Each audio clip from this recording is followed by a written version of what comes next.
yakamira yakadai. Back in 2010, gogo amai vababa vangu vakastroka. Amai vangu vakapepa gogo, ndivo vaivagezesa kuvachinja mapampers. Dzimwe nguva mapampers aitoshayikwa, vovaitisa tsvina mubhaketi mama vorasa vachiklina zvese. So pakazouya amai vemuraini vakati kuna mama, uri kuonerera vamwene, unofanira kuvaripa, hazviitwe pachishona chedu, newe unofanira kuripwa nevana vavo. Asi mama vakati handidi zvekuripwa, ndiri kuvachengeta saamai vangu.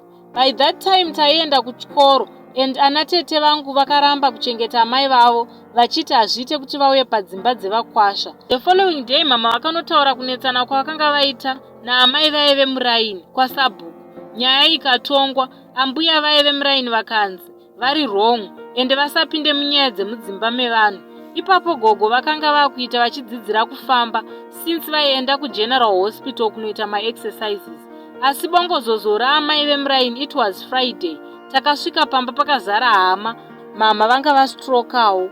Pamba panga pave nevanhu 2 vakastroka, mama nagogo. Ipapo mainini vaiti mama vanga vafambwa neGwereveshe. Hanzi vakanga vatoshedzera kuti uyai muone, varota vachinzi muka uone kuroya kwambuya Ningi, vaya vemuraini. Vachipepuka vachiona vachifambwa nekuright side neGwereveshe.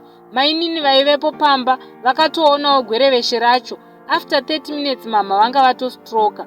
Vese mama nagogo vakazopora, but mafambiro avo akanga atochinja. Gogo vakazoshaya havo muna 2015, asi dambudziko rave namama nderekugwina-gwina semunhu ane pari right side ravakastroka iroro. Kana vachigwina-gwina vanozvitsenga rurimi zvekutoti vave nechironda chakanzi nadhokta hachirapike parurimi. Vakagwina vanotoita mwedzi wese vasingatauri, zvogona kuitika 6 to 8 times pagore. Hama dzangu ndokumbirawo rubatsiro, zvingapera sei o anozivawo n'anga o muprofita o wekunguwo tsvuku angazvigonawo. Ndokumbirawo muisewo nhamba dzenyu mumacomments so that tinobatsirika. Maita henyu.